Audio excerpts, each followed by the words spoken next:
You can get to the mic and ask your own question, or you can pass it to Nani or to Kathy, and they will ask it for you. And those of you who are on Zoom at home will be able to ask those questions. Again, I really appreciate everyone's time, both our candidates who have done an amazing job of trying to find ways for those of us who are voting to get the best information possible. And for all of you here at Wesley who care enough to want to dig deeper into the issues and the people who are going to be important in our future. So having said all of that, let's start with the district, the King County District, District number 5, and Shukri Olow. I'm sorry if I have mispronounced your name. Let's get you started, and then Dave Upthegrove, we will let you go next, and we'll talk. We'll hear from the two of you about what you see in the future of the county. Dr. Olow. Awesome. Thank you all so much. Diane and everybody, can you hear me? Awesome. I apologize. I have to run out after my speech because I have another previously scheduled event, but I'm excited to be here. My name is Dr. Shukri Olow. I'd love to start by giving you a quick background of who I am, and then I'll tell you more about what I've done to serve our community right here in South King County, the position that I'm running for, and then I'll respond to the question that you all posed to us. In terms of my introduction, I am originally from Somalia. I, like thousands of residents from this district, was born in the capital of Somalia, in Mogadishu. And as you may know, there was a civil war in my birth country in 1991, which led to millions of us becoming refugees. My family spent about 6 years in the refugee camps in Kenya. And then we were able to resettle to the US in 1996 and truly rebuild our lives right here. We initially landed in the state of Texas and found a more welcoming environment in Washington. I grew up right here in South King County in the city of Kent, was raised in public housing, taken care of by a strong Black mother, raising 3 of us by herself as a widow. And I often tell people that I'm a product of this community and an example of the possibilities when young people are loved on and loved upon. I've had many people love on me in this community, including Miss Kelly, my first teacher right here in the city of Kent, who I reconnected with after some 23 years ago, who just voted for our campaign just about 2 weeks ago. I'm also a mother of 2. I have 2 young kiddos, a 9-year-old and an 11-year-old daughter who keep aging. I keep telling them to stop. They're not listening. And by day, I work for King County with the Best Starts for Kids initiative, supporting the youth development strategy, working with a little over 5,000 young people countywide. My professional background is in public health and human services. I spent about 15 years in the human service field, supporting folks getting access to housing, to education, to affordable childcare. And as I mentioned, I currently work for the county. I'm running for this position for King County Council District 5, serving 7 cities in South King County, because I truly believe that it is time for new leadership with lived experience. And while we're grateful for Councilmember Upthegrove's 20-year service to South King County, it is time to bring new ideas and fresh perspective and a deep understanding of the issues from a place of compassion, but also with a sense of urgency. In terms of the question on what is one issue that we hope to tackle together with our community when elected, that issue for me, and I've heard this actually from Jan Sleevak, I think is her name, a resident from Wesley who I had the pleasure to connect with just about a week ago, is building affordable housing in this district, making sure that more community members have access to affordable and quality housing in this community. And I say that because I, like thousands of residents from this district, was raised on a public housing voucher, on a Section 8 voucher. I know what the safety net can do for more people in our communities. I've also heard this from countless residents from this district who mentioned that housing, affordable housing as a human right is a key priority for the folks of this district, especially including the Kent Rotary, who I scheduled an event with some months back. I'm a Rotarian as well. And I look forward to being able to tackle that issue with a sense of priority, a sense of urgency with our district, including our elder community in this district as well. I thank you for the opportunity to share more, and I look forward to working with you and being a thought partner when elected. Thanks again. Thank you very much. I appreciate all of your thoughtful answer to that and your background that we will now know a little more about.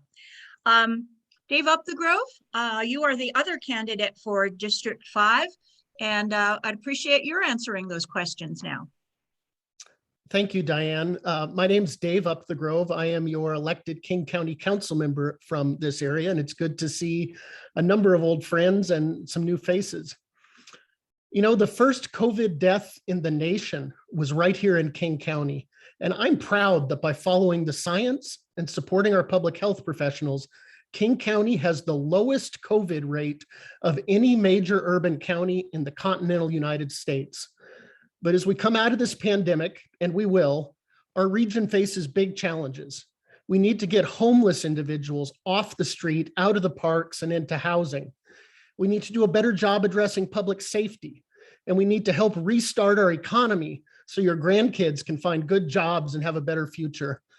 But the question asks about one important issue, and for me, it's this: improving public safety.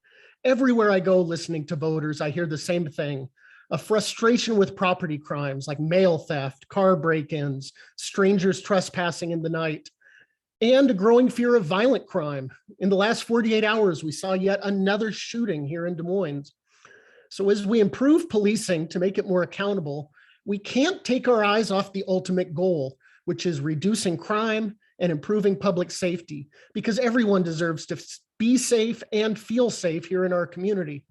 I shop at the Safeway just up the street, often at night, and I don't know about you, but I don't feel safe in that parking lot. And I'm a big young guy.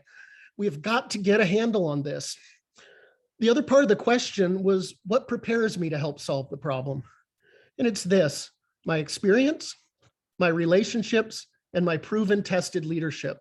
First, experience. I had the honor of representing our community for 12 years in the State House, and that experience taught me a lot about our community and the people in it. I also learned about our state criminal justice laws and budgets. My experience is also personal. I grew up in Burien and now live in Des Moines, just a few blocks from you. And I'm the brother of someone who has overcome addiction and criminal justice involvement. So I've seen the good and bad of the system's impact on my own family. Second, my relationships. I am immersed in the life of our community, centering my work in diverse communities, building trust and delivering results. I'm proud to be endorsed by more than 100 leaders from communities of color right here in South King County. I also have trusted working relationships with our city, state, and federal leadership. When it comes to public safety, we work very closely together, and I'm honored to have the support of State Attorney General Bob Ferguson, our local Congressman Adam Smith, and local state legislators like Senator Karen Kaiser and Representative Tina Orwell. Finally, my proven tested leadership prepares me to be effective. 8 years ago, our community elected me to be your voice and vote on the King County Council. I've been an effective champion for our community and have delivered results. This leadership was recently recognized by the Chief of Police right here in Des Moines, Chief Ken Thomas, who recently wrote, and I quote, "Dear neighbor, I've spent 33 years in law enforcement in King County. I served as Kent Police Chief and currently am the Chief of Police in Des Moines. Public safety is critical in our community. That's why I'm writing in my personal capacity to encourage you to vote for Dave Upthegrove for King County Council. I know it's critical that we have good leadership and support from our elected officials. Dave has always been there when we need him, and I'm confident he'll continue to be there in the future. Dave restored funding for the King County Sheriff's Gang Unit and increased funding for the prosecutor and courts. He has a law enforcement member in his family and believes in respecting and supporting those who serve. Please be sure to return your ballot by Tuesday, November 2nd, and don't forget to vote for Dave Upthegrove for King County Council. Sincerely, Ken Thomas. I'd like to end with a personal story. 10 years ago, my father unexpectedly lost his vision. He went blind. And one summer a few years back, I set my alarm clock for 4:30 in the morning, picked up my dad, drove up to Seattle, and we jumped into the cold water of Lake Washington and swam a half a mile. Then we got on a tandem bicycle, a bicycle built for two, and we pedaled 12 and a half miles. And then with me at his side, we ran a 5K. And my father, at age 75 and blind, successfully completed Seattle's Seafair Triathlon. And as we came across the finish line that morning, I realized my dad was demonstrating a powerful truth, and it is this: working together, we can overcome any obstacle. And I have great confidence and great hope that by working together, we can make our community a safer and more welcoming place. My name is Dave Upthegrove. I'm your King County Council member, and I would be honored to earn your vote for re-election. Thank you very much. Appreciate both of you staying to time and answering the question and letting us know a little bit more about each of you so that our votes will be much more informed. All right, we're going to move to the city of Des Moines. The council position 1, Harry Steinmetz, you are in an interesting position. There is no one running against you, except anyone who happens to write it in. So please let us know a little bit more about you and answer the questions. Thank you. Well, thank you very much. My name is Harry Steinmetz, and I am running for city council in position 1. And I was very fortunate that my opponent decided he didn't want to run this year and dropped out of the race. One of the things that I think, well, a little bit about my background first. I'm an attorney. I've been an attorney for over 30 years. I have worked in a number of different jobs. I've been a prosecutor both at the city and the county level. I have worked for the Senate Judiciary Committee. I actually wrote some of the laws that are on the books. For a while, I was the Director of Government Relations for the not-for-profit long-term care trade association that actually represents Wesley in the state legislature. In addition to that, I have been, the representative. Well, I went out on my own and opened up my own business as a lawyer, and was appointed into the Pierce County Criminal Justice Task Force. I've also been on the Joint Legislative Task Force on Domestic Violence. And as I said, I had about 15, 16 years in private practice running my own business. I recently closed that up and was appointed as an administrative law judge for the state of Washington. And that's what I do now. I think that, the biggest issue that I'm going to address or try to address as a city councilman is the development of downtown. I ran for council 4 years ago and had the pleasure of running against Tracy Buxton. She is now an incumbent, and I am trying for council one more time. I think that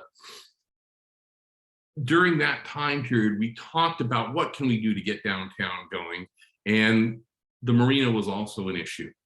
This council has done a pretty good job of getting the marina finally started after years, 20, 30 years of talking about doing something. But we've also been having the same conversation about trying to revitalize the downtown. And I think that's the most important issue that we're going to deal with, is now that the marina has started, how can we use some of that momentum to bring downtown forward? Some of the things that I want to do is create a citizen/business council to talk about some of the ideas that will help bring that along. The reason why I think I have the background to do that is because of what I've talked about before. I've been on a number of large task forces dealing with issues like domestic violence, dealing with issues like criminal justice. I've worked in the state legislature. I understand how legislation is created and how it gets passed. I also understand how to bring people together, and I have seen a number of people operating to build a consensus around a very large group of disparate people. I think those are the pieces of my background that will help a lot. Additionally, just as a private attorney, you know, part of what I do is try to figure out where the common ground is so that things can be settled. But if you need somebody to make the case, so to speak, I'm very capable of doing that as well. I have been a small business owner. I think I understand the needs of small businesses in the downtown area. I think we need to understand fully who our market is. And I think that part of that market is everybody that lives at Wesley, because you're within walking distance of downtown. And how can we create something that everybody will enjoy and that everybody wants to walk down to? I think that lastly, we need to look at the things that can help turn our downtown around. I think we need to examine whether we want the streets to go all both ways, or whether we need to have Marine View Drive going one way and 7th Avenue going the other way. In other words, creating a little circle downtown so that 7th becomes as viable as Marine View Drive is and less crowded. And I understand that this would also be, I'm sorry? All right, 30 seconds. Okay, and I understand that this would create a number of new parking spaces. Now, these are just some of the ideas that I've had conversations with other people and that I think we can come up with. But I think what's important is that we try to locate and find out where we have the desire in common and build upon that to create a better Des Moines. And that's what I want to do. That's what I think is the major issue for the City Council. Thank you. Thank you very much. Appreciate your views. I know many of us do care about downtown, so that was a good one for us.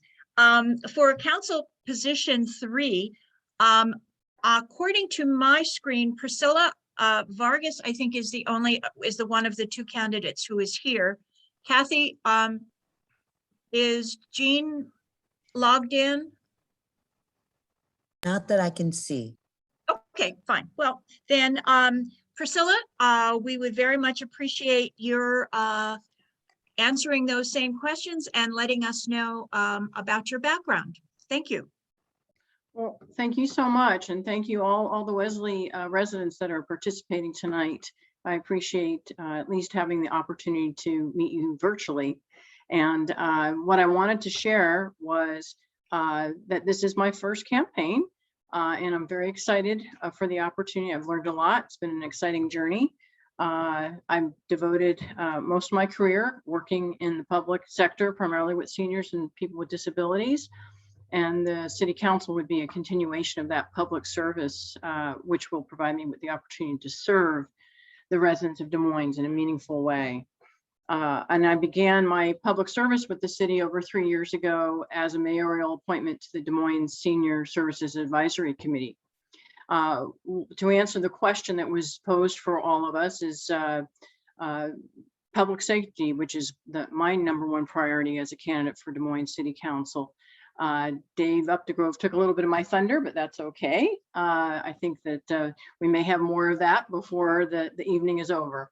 And I want to preface my remarks by stating that I do not intend to be critical of the Des Moines Police Department. They are doing a great job given their existing resources and recent police reform legislation passed by the state legislator. But like any other institution in our society, there's always room for improvement. And I believe that public safety is essential for the residents of Des Moines to achieve the quality of life that we all strive for. So without public safety, we cannot fully realize all the potential Des Moines has and will have to offer today and in the future. And unless we feel safe and comfortable in our own city, Des Moines residents will be reluctant to fully pursue all those activities as part of our daily lives, such as grocery shopping, dining, recreation, attending public events and public gatherings and parks and school sporting events. And as Dave had mentioned earlier, just going to the food store can be a little scary depending on which one you might go to.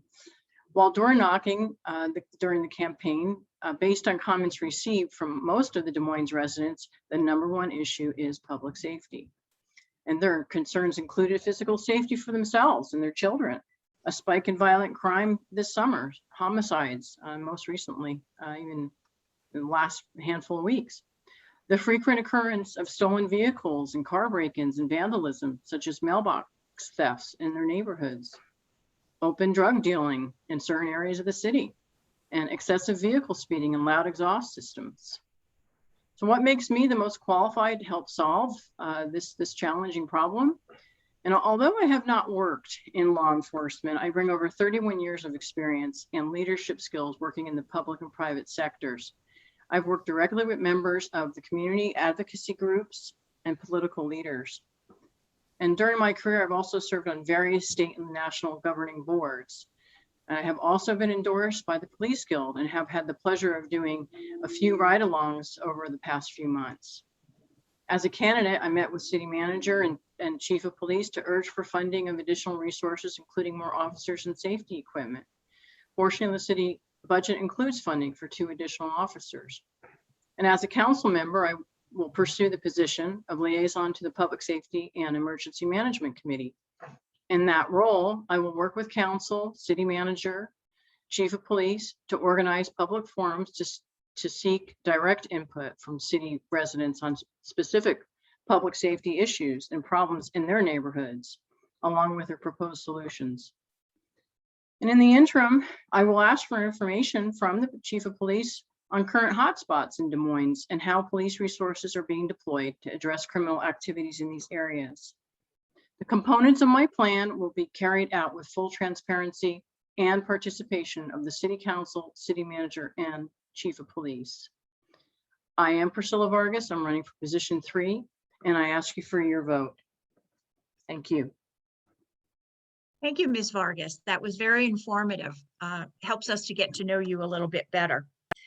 All right, we will now move to position 5. And again, I'm not sure that we have Tad Doviak on the Zoom, but we certainly have Tracy. She was here bright and early.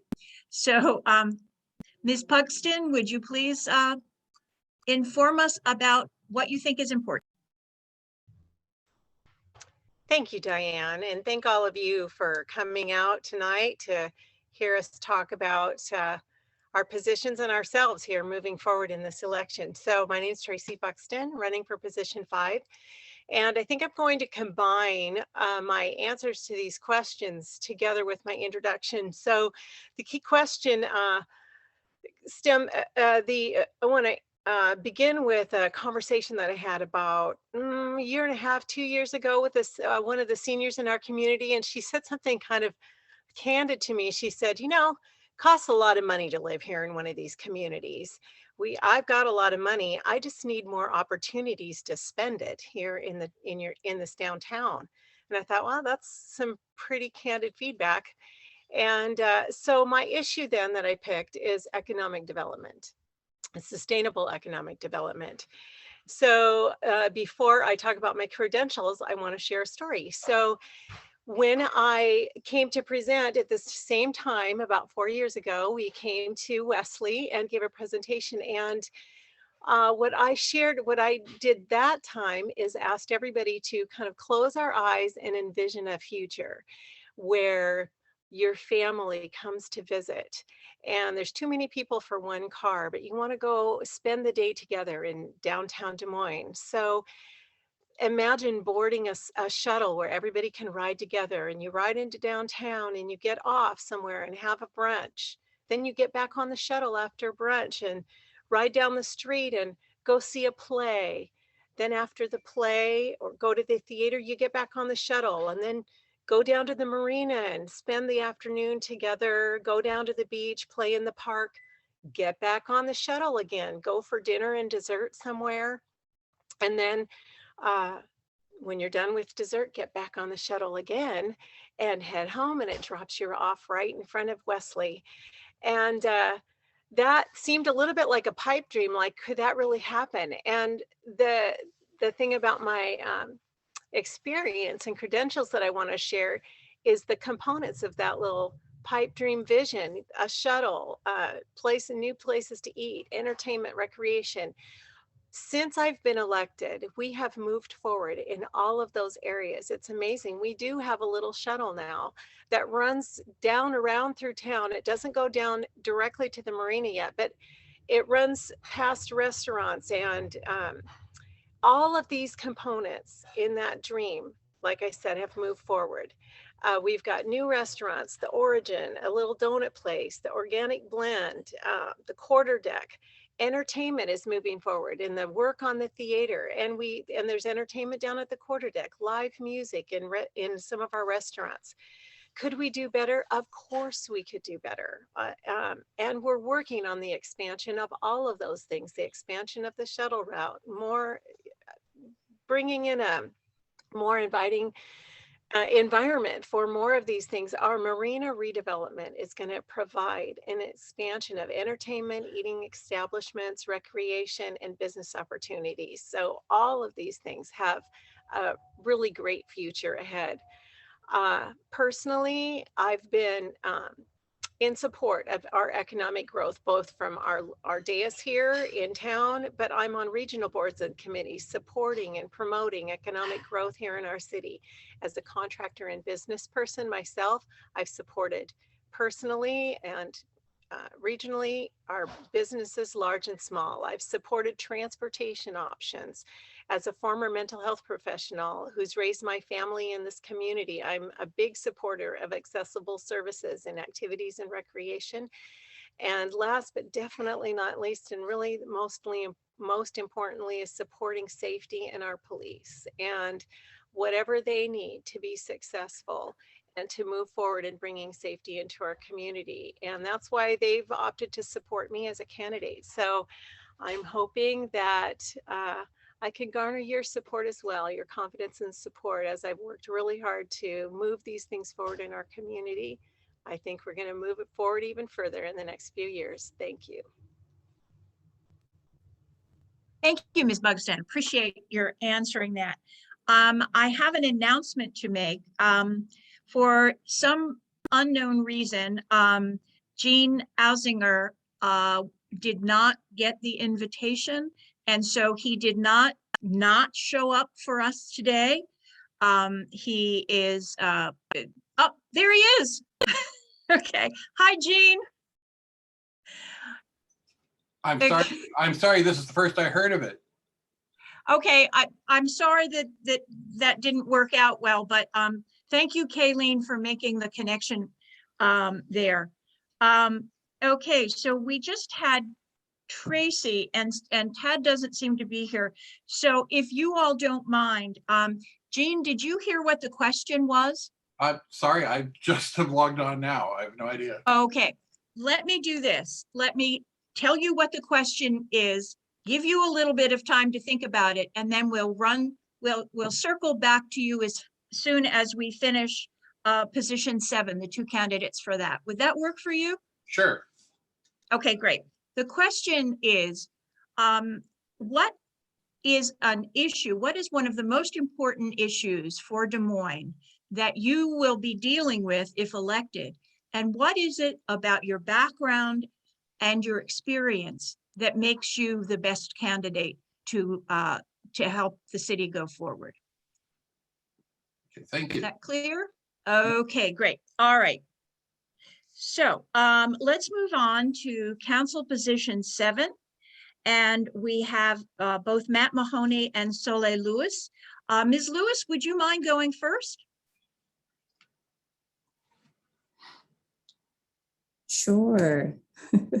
Hi, my name is Soleil Lewis, and I'm running for City of Des Moines City Council position 7. I am a special education teacher. I have been working since the pandemic in situations where there were times I wasn't even able to give mass to my students, and I had to use my last paycheck just to give mass to my class. Imagine that, a teacher working through the pandemic, having to give mass to her students. In the same way, in that same aspect, it reflects a reality. The reality is that you have to have empathy to be a true public servant.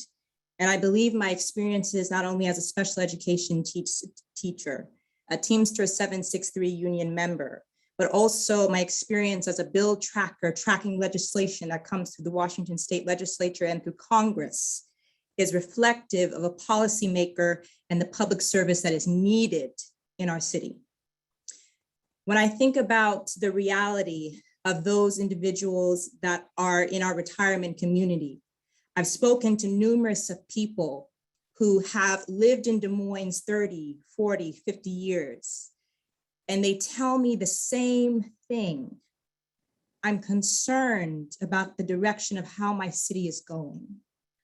I've lived here 30, 40 years, and I still see downtown Des Moines looks the same. Why is that? Why is it that when you look at the numbers and the amount of local sales tax revenue that came in through our city, and if we're saying downtown Des Moines is thriving, why is it a difference of 38,000? But when you compare it to the city of SeaTac, it's significantly more.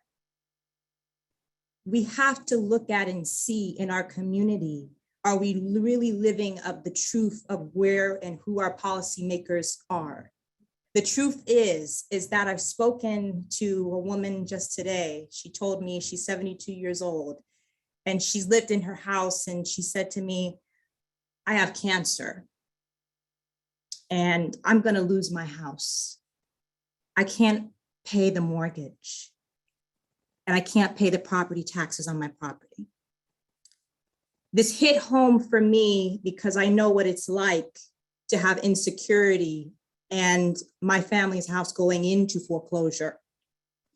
And that is the reality of being able to be a public servant and to be relatable, have empathy, and to see, why is that? Why is this 72-year-old woman crying to me about why she cannot afford her mortgage? Why is it that she's telling me that the property taxes are so high that she can't afford to live in the house that her grandfather gave her? To me, that's unacceptable. I'm running for City of Des Moines City Council position 7 because we need leaders in the City Council that can be reflective of the realities of what we are going through during COVID. And I believe that the one issue that I know strongly that I can represent for the people is about how our tax dollars are being used. We have to ask questions on why did our taxes go up by 0.1%, yet there was no conversation with anyone in the community about why there was a 0.1% in our city.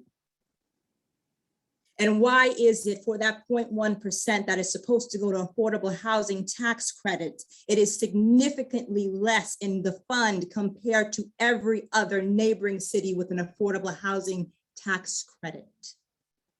That's something to think about.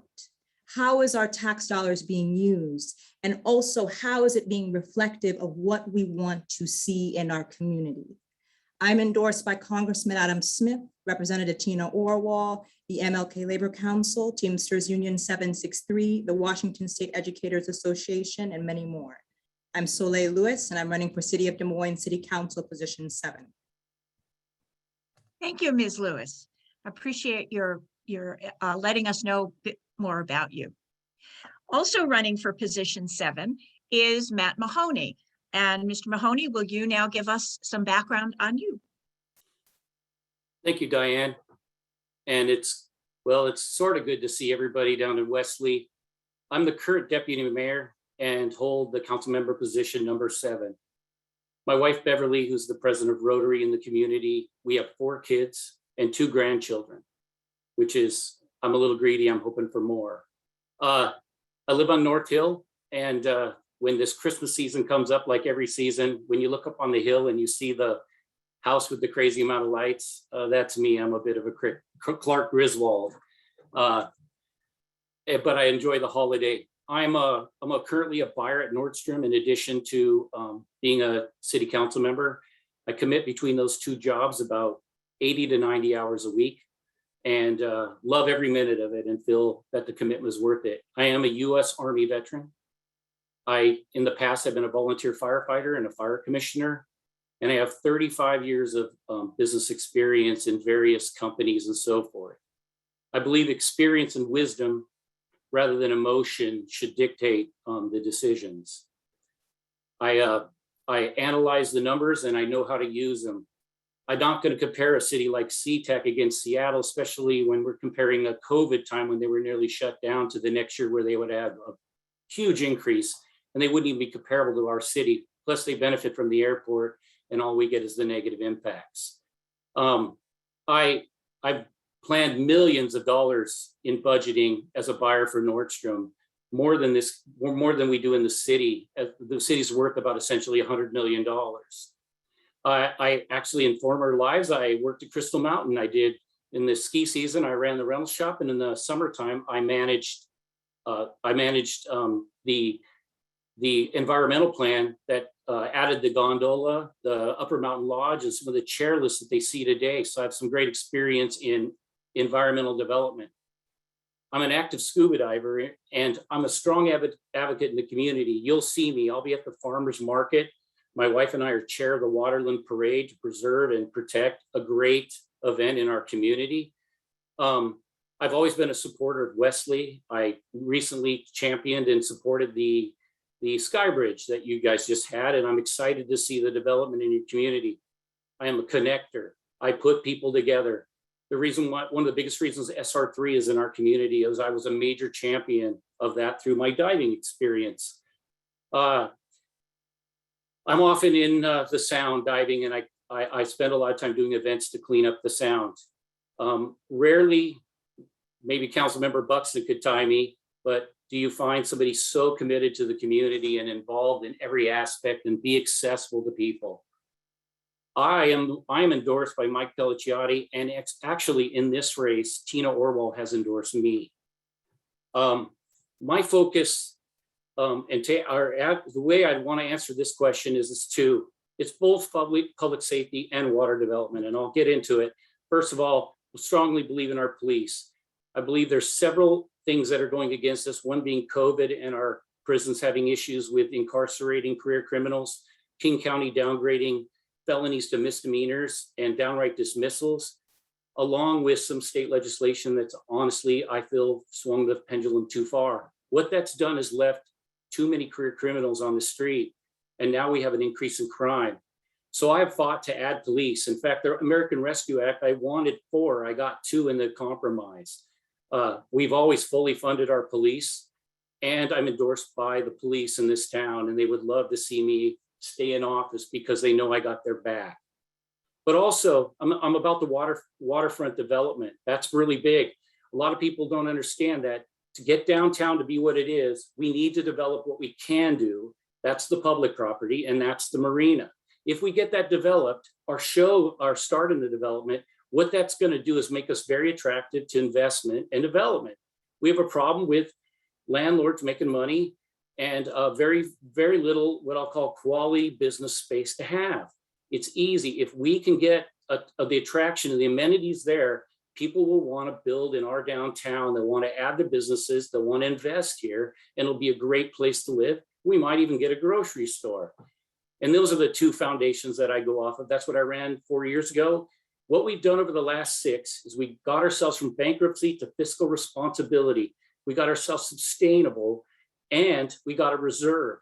And we've improved our credit rating to the 2nd best. And the way you get the best is you survive a recession or a pandemic. And we're just about to do that. So when we do this process in the marina, because we're going to need to do borrow a little bit of money to do that, we're going to be doing it at the cheapest cost to our taxpayers. And by the way, the 0.1% sales tax that was added was a King County decision. We actually opted out of that. And as far as the last 2 years on property taxes, we've withheld that property tax to ensure that we were able to help those in need who owned houses in our community. So 30 thank you. I'm seconds, Matt please. Mahoney. I'm the current deputy mayor. I'm running for position 7 in Des Moines City Council. Have a great day. Can't wait to see you. Thank you, Mr. Mahoney. Glad to hear from you.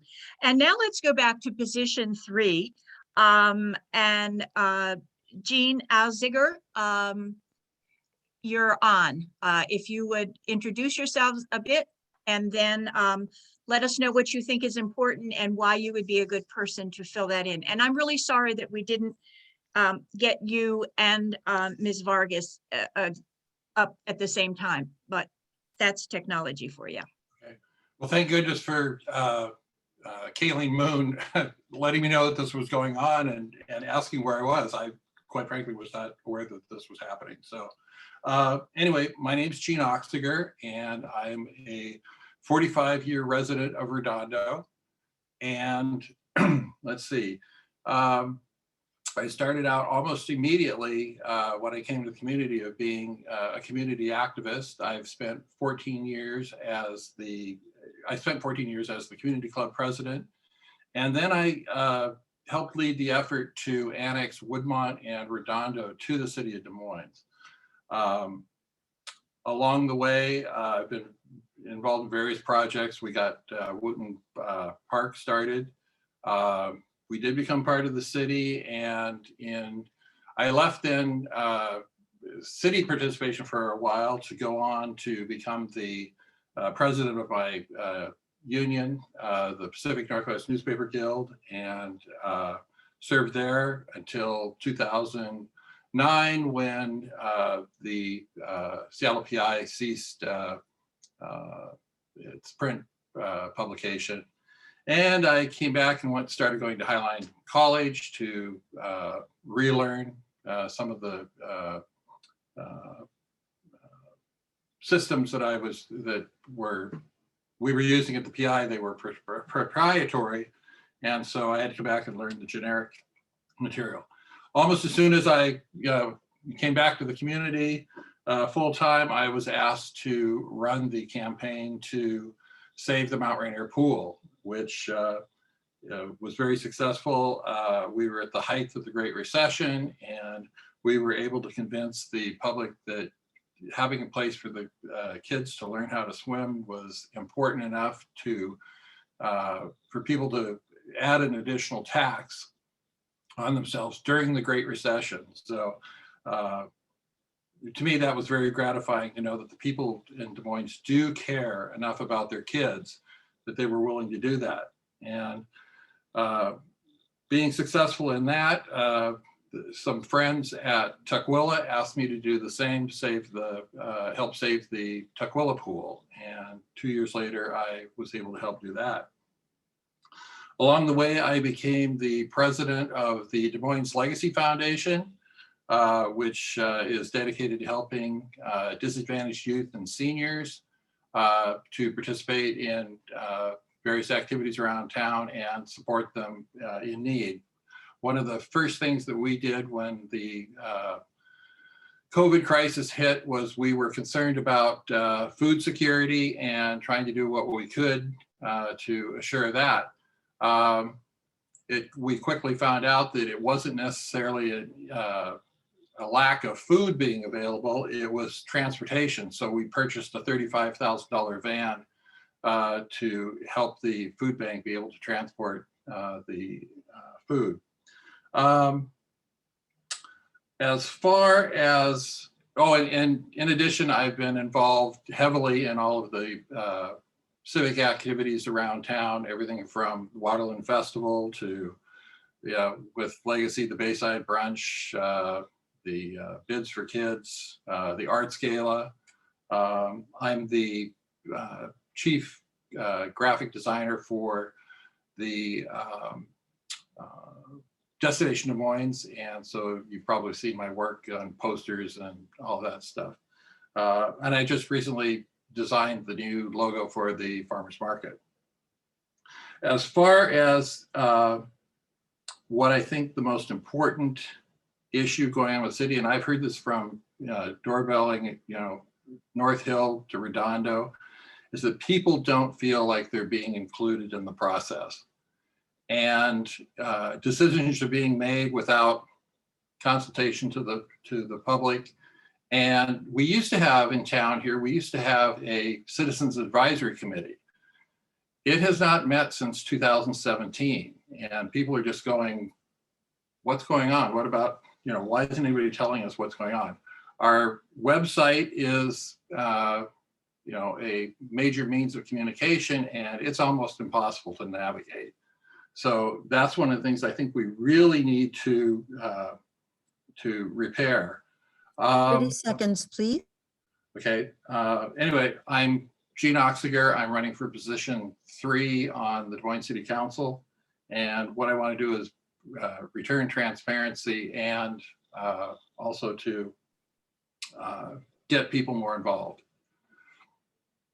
Thank you, Mr. Achziger. I'm glad that we got all of your, that you were able to join us. Thank you. And thank you for coming in without a lot of background on what we were talking about. All right, well, that concludes what we are looking at, the county and the city, but we still have the Port Authority candidates to hear from.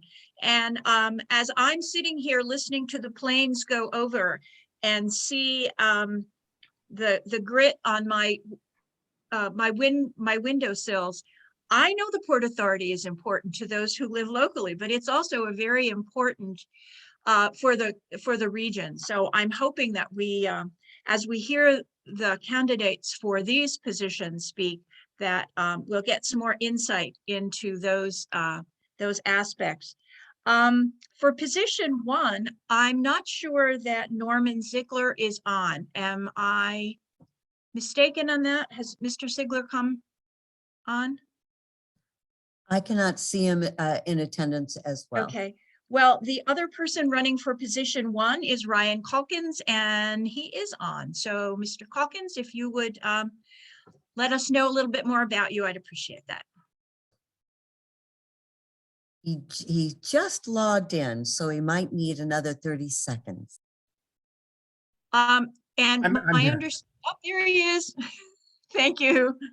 Sorry, I was, you'll have to forgive me. I was cooking dinner for the kids and listening in on my headphones and then switched to my computer now that we're up on the port side. So I scrambled upstairs to get here. So are we also doing 5 minutes of introduction and the one big idea? That's correct. 5 minutes total for the idea and your background. Great. So I'll just start with a little bit of my biography, and then I'll jump into the kind of one big idea that I think we on the Port Commission really need to be thinking about over the next 4 years. So my name is Ryan Calkins. I'm a first-term commissioner at the Port of Seattle. I was first elected in 2017 and started my term on January 1st, 2018. I have 3 kids, one of whom is over my shoulder here wanting a little bit of attention right now as I speak to you, my 5-year-old Jane, who's a kindergartner. And I live in Seattle. And prior to joining the Port Commission, I was a small business owner in the Georgetown neighborhood of Seattle. My family, I was the 3rd generation of a family-owned import and distribution company that specialized in stone and ceramic tile. And I had gotten to know a couple of the port commissioners as an importer who relied on the Port of Seattle. And so when I had an opportunity to make a career pivot, I thought I'd give it a shot, a little bit of a long shot candidate against an incumbent. And lo and behold, I was successful. And tell you, over the last 4 years, I have come to truly love this job. It has been a real joy to be given the privilege to be a part of this 5-member board who oversees one of the most important public agencies in our region. You know, we are the key economic driver for our region with the airport and the seaport. And, you know, I think the message that resonated when I was first elected to the Port of Seattle was a combined message of a focus on job creation that would result in shared prosperity for all, bringing family wage jobs to parts of the community, the county that historically had not had as much access to economic justice. And then, of course, a message of environmental progress, that we are facing truly unprecedented times because of climate change. And the Port of Seattle is right at the nexus of 2 of the industries that have some of the greatest impact, our marine shipping and logistics industry, and of course, commercial aviation that we all rely on. And over the last 4 years, I've tried to carry out that message of environmental justice and shared prosperity.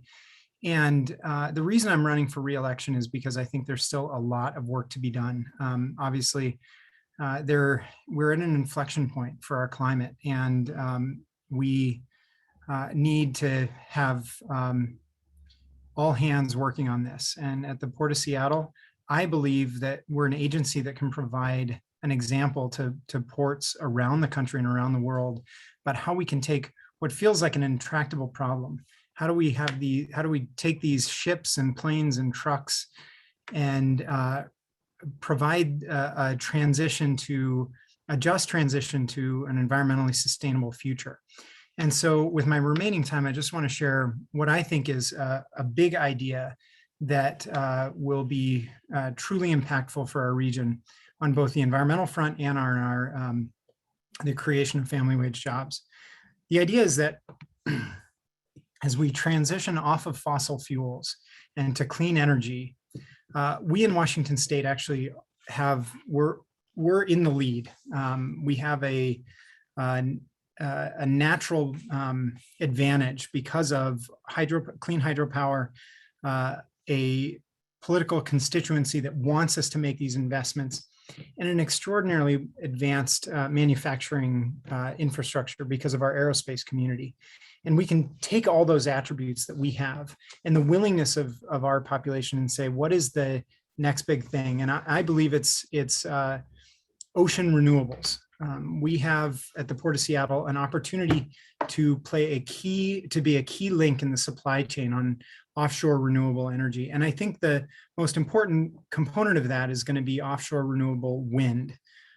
It may sound almost like science fiction, but in fact, there are now operating offshore wind facilities in Europe and Asia that are providing significant amounts of the total energy that's used in places like Denmark and other Scandinavian countries. And plans and construction underway in Japan and Korea to replace aging fossil fuel infrastructure. And California and Oregon have already committed, and the Biden administration just this week announced that by next year, they plan to put leases out for bid in federal waters off of California and Oregon to provide up to 13 gigawatts of power, which didn't mean anything to me until I started looking into this. But it translates into millions of homes moving to clean energy off of coal and natural gas. And why does this matter to the Port of Seattle? Well, as one of the prime deep water ports on the West Coast with the kind of advanced manufacturing capability we have, in order to build this out, we need to stand ready. We need to be capable of managing this. And so as I look to the future, I know that we need to be a critical part of this, and it means that the Port of Seattle needs to prepare itself and get out there ahead of those who are looking for places to do this. And the results would be profound for our community. Thousands of family wage jobs and new sources of clean energy for our community. And So- we're at time. Thanks so much. Thank you, Mr. Calkins and Ms. Calkins. It's nice to see a young one. You want to say hi to Jane? You want to say hi, Jane? Hi. This is Jane. Hi. It's good to see you. Thank you. And thank you for balancing all that you have to. You bet. Okay, we're going to move on to position 3. And I just want to check with Ms. Bowman. Are you hearing okay? Everything's working now? Stephanie? I think so. Can you hear me? Yes, we can. Okay, so position 3, we have both of the candidates, Stephanie Bowman and Hamdie Mohamed. Ms. Bowman, will you start, please? Sure. Thank you. I'm going to shut my phone off. I was double dipping there. So if you can hear me, that's great. Thank you so much for allowing us to be here. I really appreciate it. I wanted to, first of all, start with 2 short stories. One is that I have a personal connection to Wesley. It's actually really meaningful to me. The house that I live in right now, I'm in my home office, is 110 years old, and I bought it from my neighbor. And my neighbor lived here until she was 101 years old. And at 101, she moved into Wesley. So she spent the last 10 months of her life in Wesley. She didn't pass there. She lived one more place before that. But I can say that I visited her many times there, and I just wanted to, I love what you do. And it was just a wonderful community for her to be in, and she was really cared for. So I just wanted to thank you for that. I've been there many times. And then the second thing I wanted to say is that I had the opportunity, oh gosh, I think it was about 4 or 5 weeks ago, to come to Des Moines, as I have many times, but it was for a really exciting reason, which was the pilot program for a passenger ferry service from Des Moines to downtown Seattle. And Commissioner Steinbrueck was on that tour, as well as many elected officials from Des Moines and the region, and talking about how we can bring passenger ferry service back, the return of the mosquito fleet. And I think that's a great idea, but it was wonderful to see what's happening on the waterfront. I agree with the deputy mayor. There's a lot that can be done, and I'd love the port to be a partner in that. I'll tell you a little bit about myself. I've served on the Port Commission now for just 6.5, 7 years. I was appointed first to an open seat, and then I was elected to the Port Commission, and I'm only the 5th woman ever to serve on the Port Commission in the port's over 100-year history. When I first started on the Port Commission, I tackled what I felt was the biggest problem facing the port from a strategic point of view, which was the competition between the ports of Seattle and Tacoma on the maritime side of things. I'm sure many of you watched over the years as cargo would move between Seattle, and Tacoma would underbid and steal that cargo, and then Seattle would underbid and steal the cargo back from Tacoma. And it was just a losing proposition for the greater Puget Sound area, and most importantly for our workers. I am actually the only port commissioner that worked in the maritime industry, or even the port industry at all, prior to being appointed and elected to the Port Commission. And so that was the first thing I tackled, is how do we bring these two ports together and find some way for them to work? It took me a couple of years to pull this agreement off, with a lot of thousands and thousands of hours from our really dedicated staff and all of the commissioners from Seattle and Tacoma. But I'm really proud of what we ended up with, which is the Northwest Seaport Alliance, a joint partnership between the two ports that coordinates the marine cargo activity. Means that when cargo comes in, it doesn't matter which port it goes to, we all benefit. We share the profits and we share the expenses. I bring that up because I think it's a really good example of the sorts of things that I like to tackle. I don't send out a lot of press releases. I try and look at the big things that we need to get done and focus on those. Part and parcel to who I am as well is about building partnerships. And one of the first things I did when I joined the Port Commission was to start an economic development grant program for all of the cities in King County, except the city of Seattle, because the city of Seattle benefits quite a bit from activities of the port, as most of them are in the city of Seattle. But all of the residents of King County are our constituents, and it was really important to me that everybody benefited from the port, whether you lived next to it or not. And as I heard the deputy mayor make a comment, gosh, we don't get any of the benefits from the port. Well, I wanted to turn that around, and I hope that you all don't feel that you only get the negatives of the airport. I think our economic development grant program has been really successful. We have invested in a couple of projects in Des Moines, but actually in all of the cities in King County. But it's really community driven. You've got an amazing city manager. Michael does a great job for you. And we really have talked about a lot of different opportunities to continue to partner with the port. We do small things like the city of Des Moines and all the other cities in King County being able to advertise at the airport at a really discounted rate, so that you can have those local economic development projects that bring in new business. As I heard mentioned earlier, you want to have a more thriving downtown. That's one way to do it. Get more eyes on what is great about Des Moines. And certainly your waterfront is absolutely the jewel. 30 seconds, please. Oh gosh, that went by fast. Okay, well, I'll just wrap it up from there. I just appreciate the time, and I appreciate the fact that you all care enough about the port to invite us here today. And I will say this is our very last candidate forum, so in a very long campaign season, and I'm grateful that we were able to be here tonight with you. Thank you so much. Thank you very much, Ms. Bowman. Appreciate that. And also running for position 3 is Hamdie Mohamed. Ms. Mohamed, would you please inform us about what's up for you? Thank you. Thank you so much for the opportunity to share my candidacy. Good evening to all the residents. It's good to meet all of you virtually.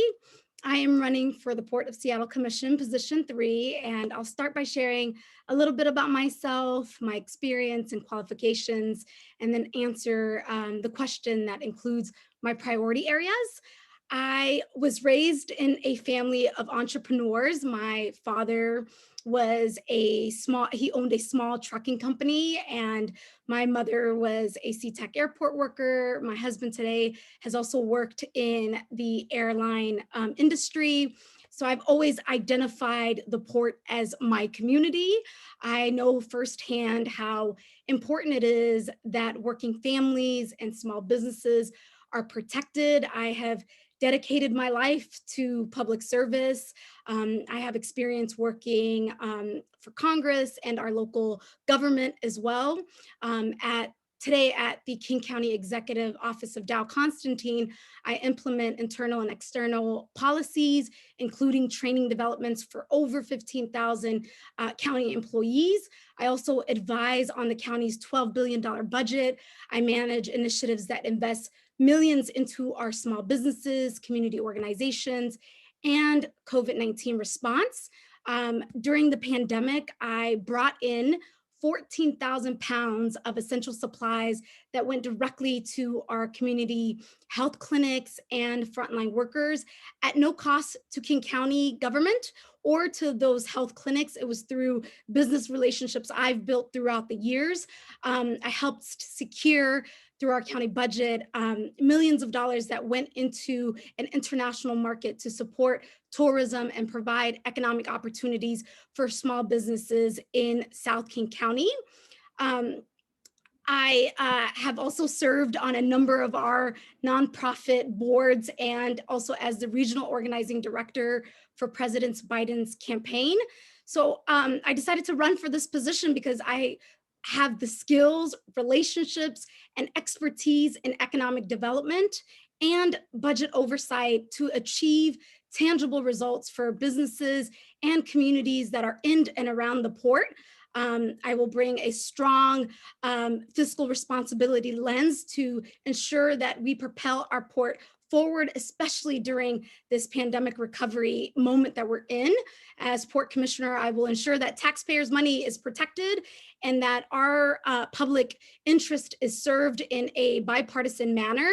As you all know, the Port of Seattle's largest revenue stream is SeaTac Airport, and yet there's never been a Port Commissioner from South King County, that's including Des Moines.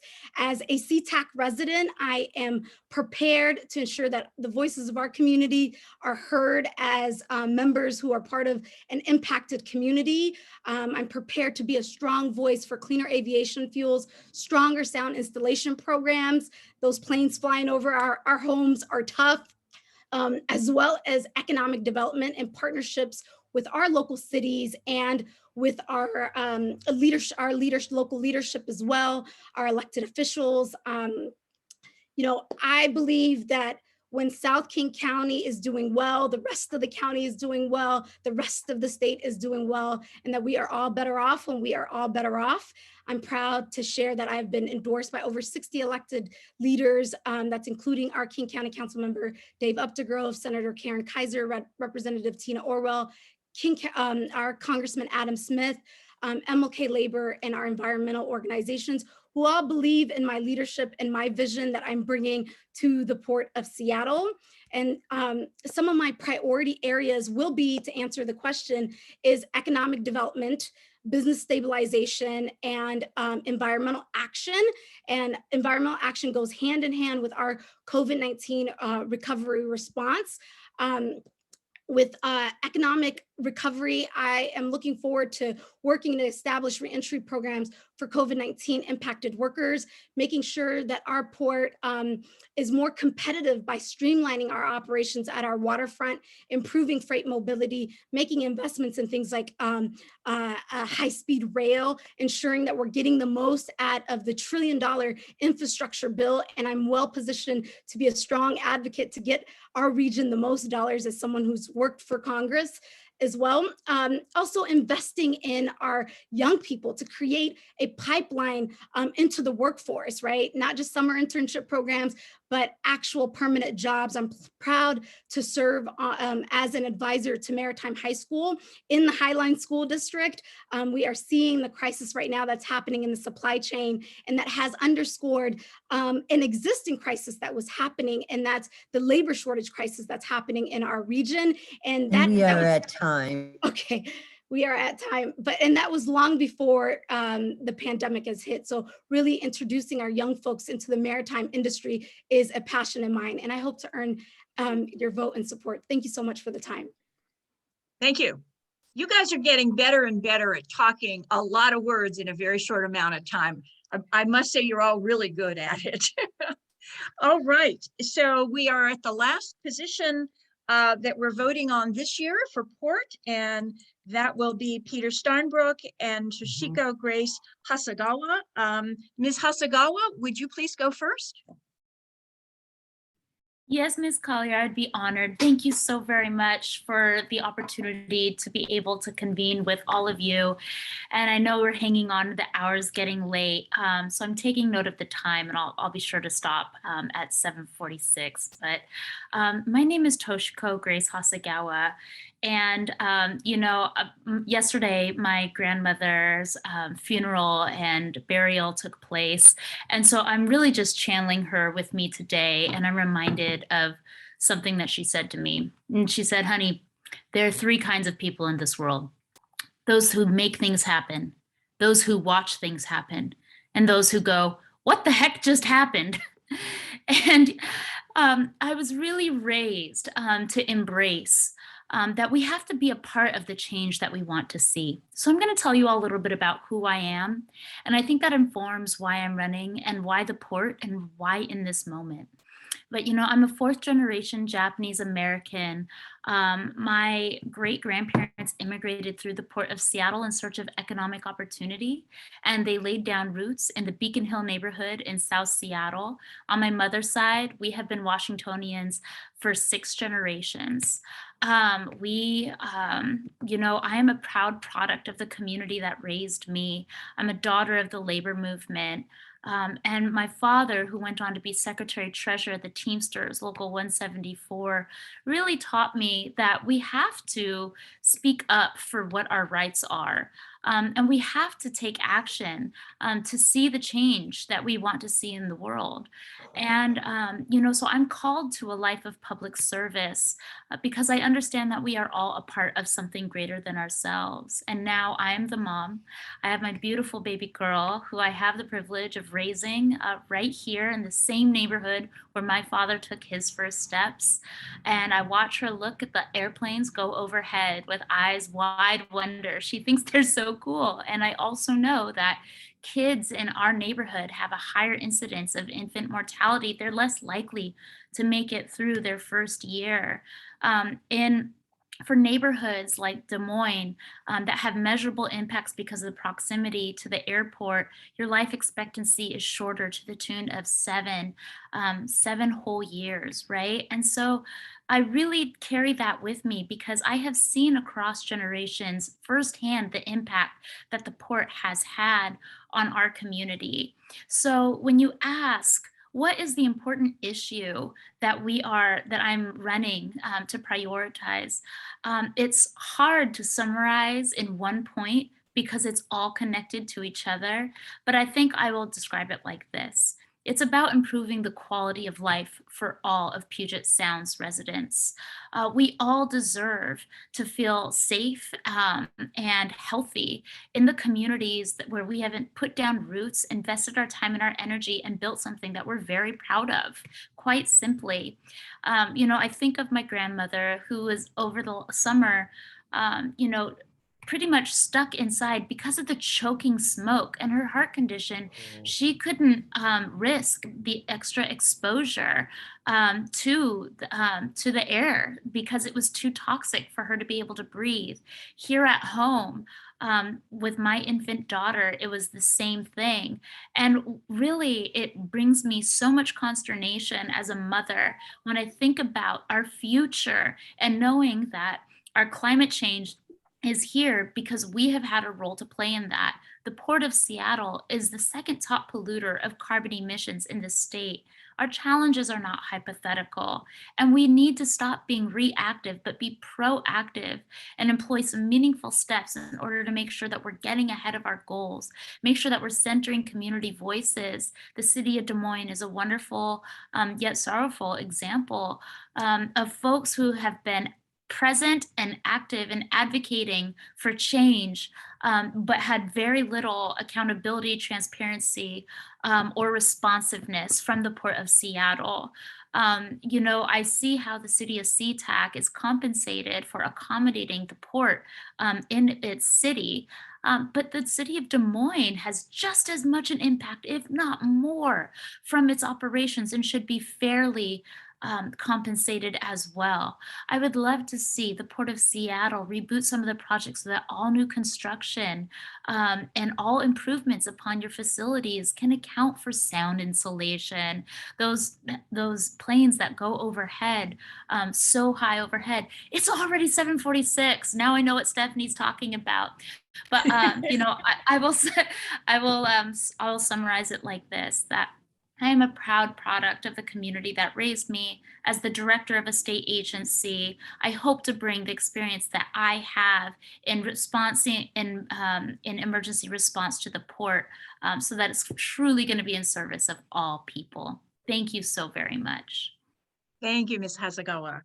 Appreciate your you're trying to get it all in within the time frame. And Mr. Steinbrueck, are you still there? Kathy? Yes, yes, he's Okay, still signed in.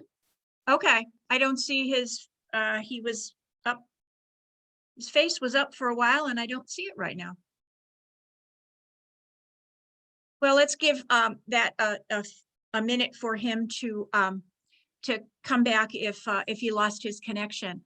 I am so impressed with every one of the candidates. Each of you not only stuck to the time, but used your time wisely to let us know more about who you are as a person, but also why you are running for the position you are and what you hope to bring to your hopeful new position. And that you took the time at the end of a very long campaign season. We are absolutely grateful to you for that. And as people who vote, we appreciate the fact that you know that and you come and you speak to us. At the moment, I think we can open it to questions for a few minutes. We did have a few people who had to leave for other commitments, and that's certainly understandable. And so if any of you who are at home on Zoom would like to ask a question, if you would unmute yourself and show your face, I will call on you. If you are in one of either the two. Okay, Kathy is in the terrace. She may have some questions, and there may be some questions also from the garden. So Kathy, would you like to start? Yes, I have a question from Kayleen, and this is directed towards Jean and Soleil. Des Moines has taken on a huge debt for work on the marina. Very little information about that project is available to the public. If elected, since we don't have a local paper, how would you change or improve the information flow about this and other projects so that the public is better informed? Jean, I saw your face on first. Would you like to answer that? Sure. Yeah, communication is a huge problem, and it's not just what happens if the thing goes forward. It's we need to be having these discussions right now. And right now, as I understand it, the only I think Kayleen and Jean had this set up before. Elaine, would you unmute yourself, please? Thank you. Okay. All right, Jean, keep going. Actually, this is the first I've heard the question. Where was I at? But I think one of the problems is that the only people that are talking, with the city right now with regard to the marina is the Marina Tenants Association, 80% of whom do not live in the city. Yet even the surrounding areas of the marina, I'm hearing from the residents there that's like, nobody's come to talk to us about, any of these issues. One of the things that everybody is really asking a lot is, what about the parking? And what solutions are going to be done with the parking?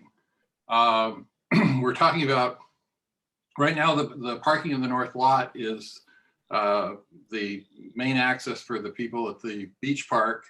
We're talking about putting in a passenger ferry. We're talking about putting in a boutique hotel, possibility of another restaurant the size of Anthony's, all of this going in there. And it's like, nobody's asking the question, how are you going to pound all of this stuff into a 5-pound bag?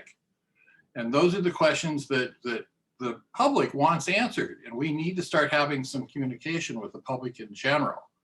And one of the things I want to do, not just with regard to the marina, but throughout the city, is engage people again. The Citizens Advisory Councils, again, haven't met since 2017. Let's get the people back into the conversation.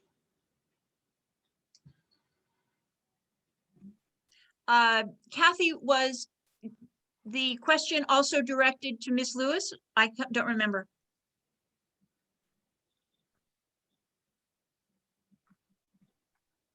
Kathy, Kayleen's question was to two persons.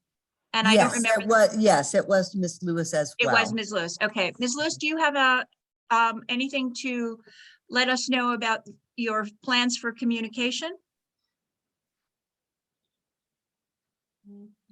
Okay, seem to be losing. There was, you may have seen it in the chat, those of you that unfortunately, Mr. Steinbrueck's power went out. So he did not leave us because he wanted to. It was one of those things that happens in this kind of a situation. And Diane, he's trying to call in. Oh, he is. Okay, terrific. Then we will wait for him to have his time. What about other questions that that you may have for our candidates, whether on any of the three levels? Was there any questions from the Gardens group viewing? No questions from the Gardens at this time. Okay, thank you.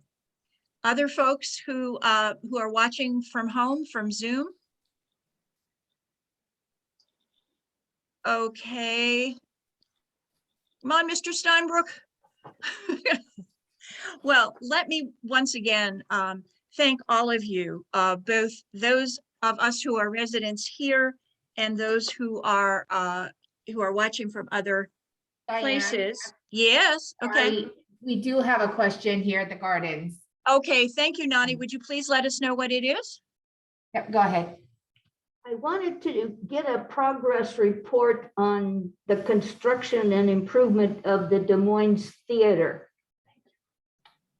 And to who would you like to have answer that question?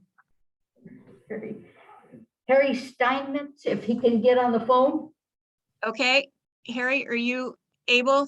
You'd be a good person. Nobody's running against you. I am, but I mean, I only know what's being the progress that's being made from driving by the theater. I know that they have put up the third floor. I know that they are moving forward with it again. There was a delay for quite a long time. And part of that was related to repositioning the power underground through that alley to make that alley much more walkable and friendly, which is part of their plan for that. Now, my understanding is that they have at least hollowed out the inside and they're refurbishing that, and then they're putting the 2 more stories on top of that. I believe, if memory serves, they're hoping to be, well, I shouldn't say, but I think Mr. Mahoney or Ms. Buxton, who are at least on the council right now, would have a better sense of when they are expecting to open the new theater. Okay, thank you.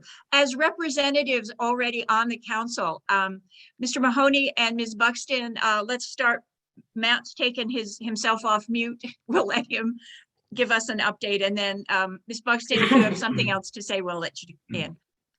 So the completion date is supposed to be September 2022. The guys that own it are rock stars, and at one point it was September 2019, but they are adding the 5th floor now, which is the final floor. They'll start to seal that in and then do the inside. It was a very complicated process to preserve a building within a building and make sure it was seismically sound. But when it's done, and that's the target date, it'll host as many as 600 people for musical performances, theatrical plays, and it can even do movies. Plus it'll have many shops and businesses around, a recording studio, and some sounds like some nice apartments or condos as well. So it's going to be a wonderful addition and be what I call the domino that will change the city.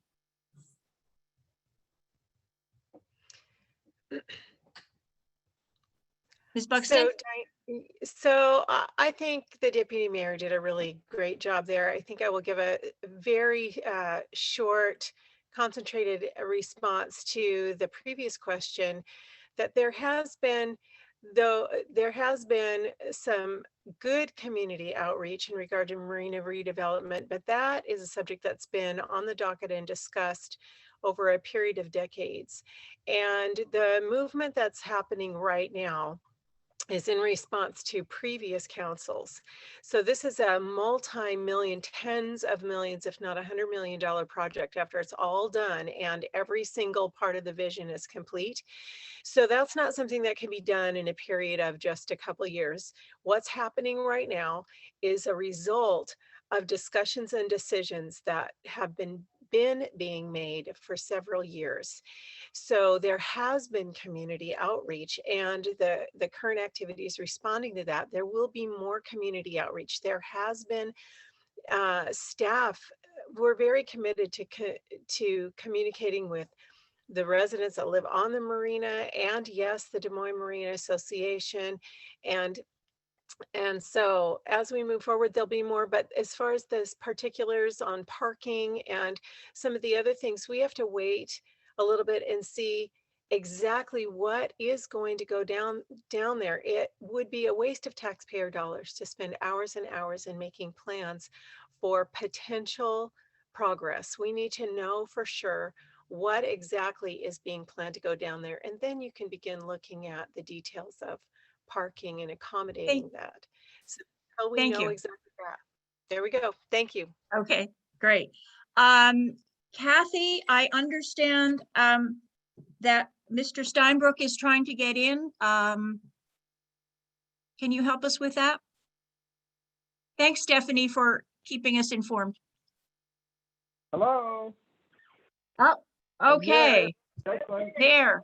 All right. I was trying to, oh, here we go. I think I got my internet back now. Okay. I'm going to turn my phone off. Okay, terrific.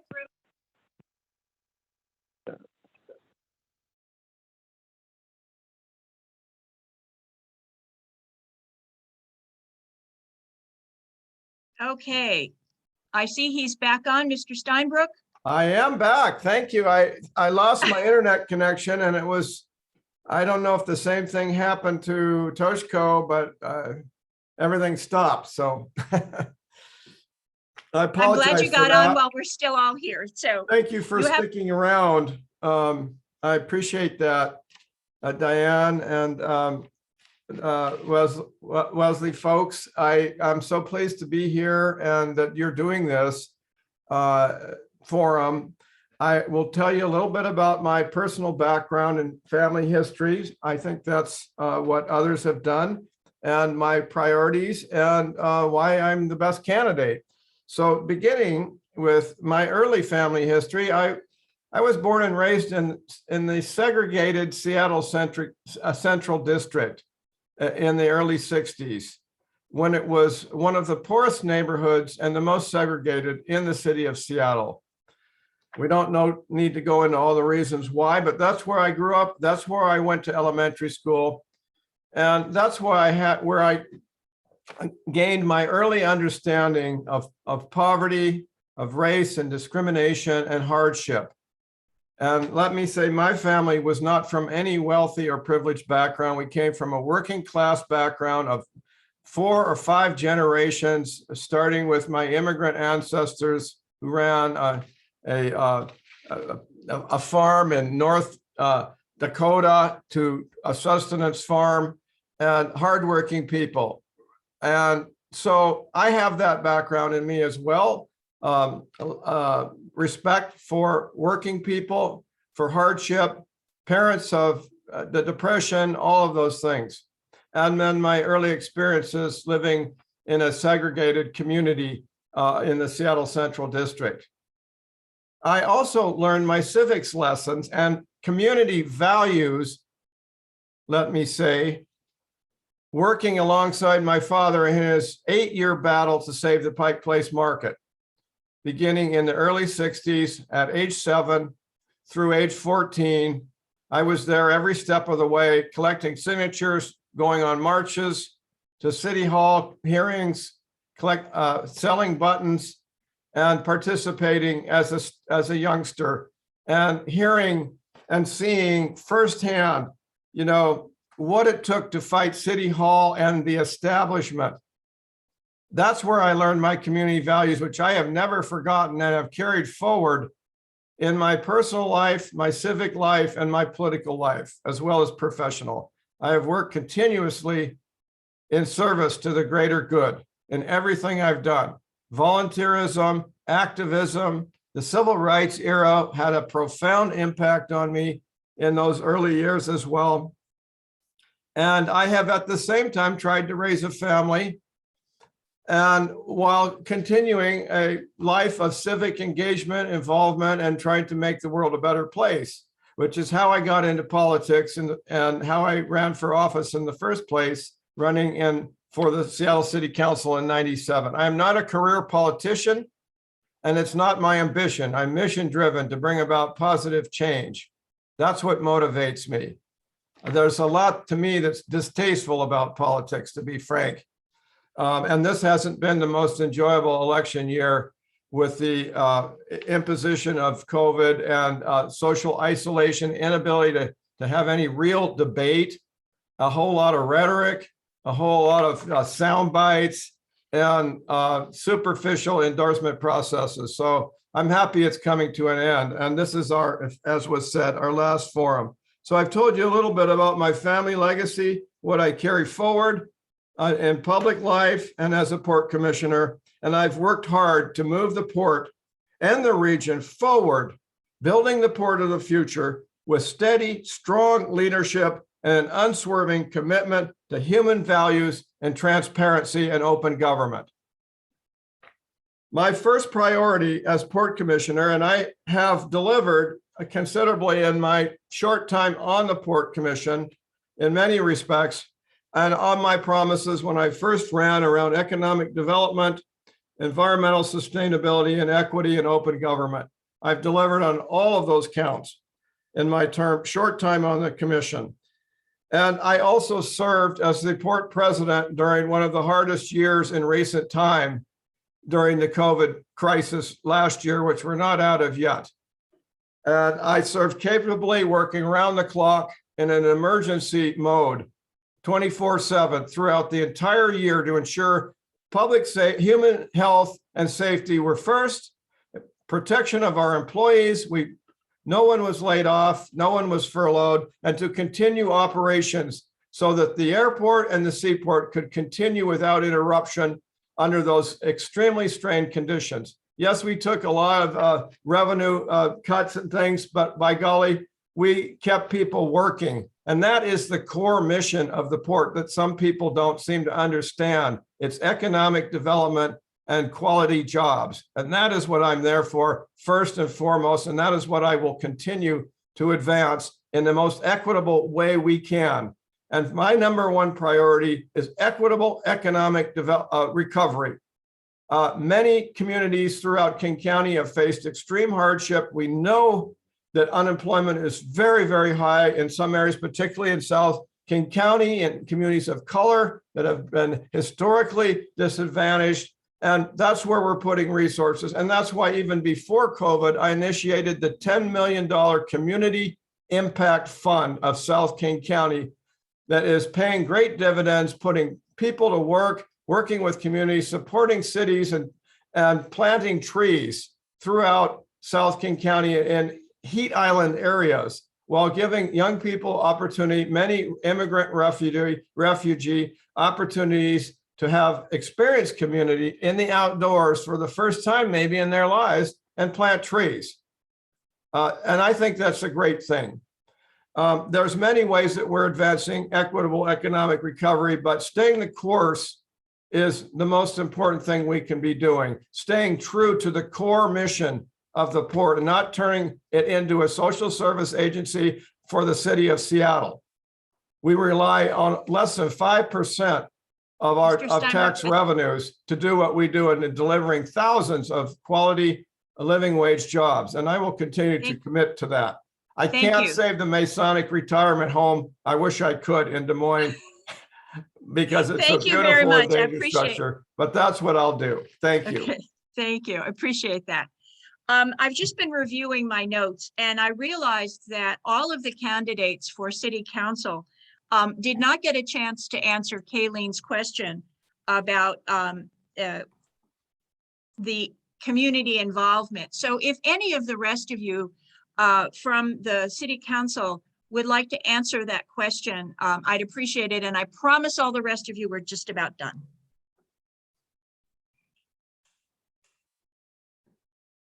Anybody else? Mr. Steinmetz, you did. Okay, Mr. Mahoney. Thank you. The community involvement is a very important process, and it's going to continue as we develop the marina. A lot of people forget that we started 4 years ago on this, and we had the Des Moines Yacht Club have an event, and we had several hundred people come to that. And we also had the Argosy Cruise, and people got the option to select the images and designs of the building and everything that came on. And then honestly, with the fact that our northern bulkhead was kind of on hold with a federal hold, we weren't able to do anything for 2 years. And of course, along came COVID. So the perception isn't there isn't the forum, but there has been, and there will continue to be. It's a misnomer totally. The public will be in the process. Thank you. Thank you. We will all hold on to that. Mr. Steinmetz? Yeah, I mean, I've been involved in the city at a very high level for the last 6 years, and I don't feel that there has been a problem trying to solicit public information about the process. I think that really, if you're not trying, perhaps it's coming as a surprise to you, but really there has been a lot of information out there. That being said, it can be better, and we need to have much more community involvement in the decision-making process. You know, it used to be that you could count on whenever there was a controversial issue, 20 or 30 people showing up for a city council meeting. We just can't do that now, or people don't want to do that with Zoom. I think that once we are past the pandemic, we should strive to have regular community meetings in the neighborhoods around the city. And all of those need to have a question and answer. They can't just be putting on a show, but we need to have a question and answer. Secondly, is we need to dramatically improve the website and make sure that there's a lot more information that is posted there that is valid, but also have the ability to push that information out based upon people's email address if people are able to get email. Not everybody can do that though. And then, I'm sorry, do you want me to? Yeah, I think you're, got it. We're all getting a little bleary-eyed. Thank you for that. Ms. Vargas? Yeah, and I know it's getting late, so I think Matt's done a great job, and Harry, and I really think that the public input and the whole effort surrounding the marina has been one where people have been able to give some input and be involved. Certainly, there's always more opportunity for that, and there will be. This is a process that's going to take some time, but it is a gem. It's a wonderful opportunity for us, for the city of Des Moines, and I am a firm believer that everyone that does see the outcome of what will come about will be really, really pleased with how the city has transformed. Thank you. Just one piece of information that I was able to find very helpful for those, if the candidates for city council. The Waterland blog asked each of the candidates to respond to 7 different questions, and that can be found on the Waterland blog, and you can see what all of the candidates' response was. And perhaps that, as more of us become technically savvy, we'll be able to do some more of that kind of thing as well. I know we are a little bit over time.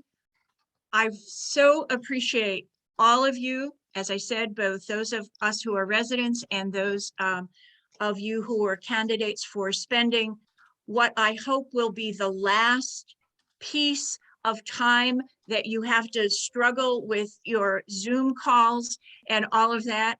And just a reminder to everyone that your ballots are due Tuesday. There are many places where you can drop them off, very convenient. Please be sure to vote. Your vote counts. Please vote. Thank you all very much. And particularly thanks to the staff who've helped us with this. Good night, everybody. Thank you. Night. Good night. Good night. Thank you so much. Thank you. Thank you so much for coming. You're welcome, Kayleen.